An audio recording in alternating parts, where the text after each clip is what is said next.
જય શ્રી રામ.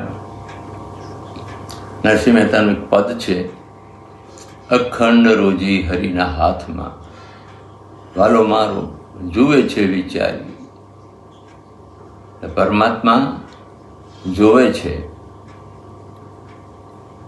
હરેક મનુષ્યને જોઈ રહ્યો છે, હરેક જીવને જોઈ રહ્યો છે.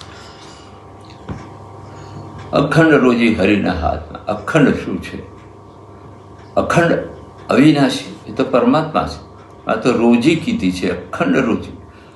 આ જે શ્વાસ ચાલી રહ્યો છે તે અખંડ છે, ખંડિત થાય નહીં. ખંડિત થાય એટલે મૃત્યુ પામે.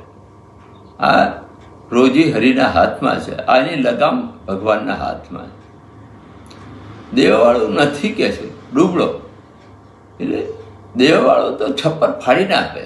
એ ડૂબળો નથી, એ ભિખારી નથી. ભગવાન નથી રે ભિખારી. ભગવાન ભિખારી નથી, પરંતુ તેનું સ્મરણ કરીએ, પરમાત્માને યાદ કરીએ તો કામ બને. પરમાત્માનું ભજન કરવાનું છે, પરમાત્માની આરાધના કરવાની છે. હે પ્રભુ, હું તારા દ્વારે આવ્યો છું, તારા શરણોમાં આવ્યો છું, તું મને ઉગારી લે. દેવાવાળો નથી ભિખારી, કે ભિખારી નથી. જળના થળમાં બધી જગ્યાએ તું છું. કોઈ એવો જગ્યા નથી બાકી કે પરમાત્મા ના હોય.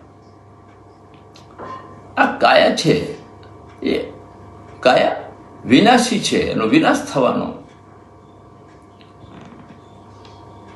કાયાનો વિનાશ થઈ જશે, પરંતુ આત્મા તો અજર અમર અખંડ અવિનાશી છે. પરમાત્માના હાથમાં દોરી છે, સત્કર્ય કરવાના છે અને પરમાત્માને યાદ કરવાના છે. આ અખંડ રોજી છે. કીડીને કણને હાથીને મણ આપવાવાળો પરમાત્મા છે. આપણે એમાં માગવાનું કંઈ હોતું નથી. એને બધી ખબર છે કોને શું જોઈએ છે, કેટલું જોઈએ છે, કેવું જોઈએ. તેને તેરી રીતે તેના કર્મ અનુસાર આપે છે. અખંડ રોજી હરિના હાથ. સુરેન્દ્રદાસના આપ સર્વેને જય શ્રી રામ.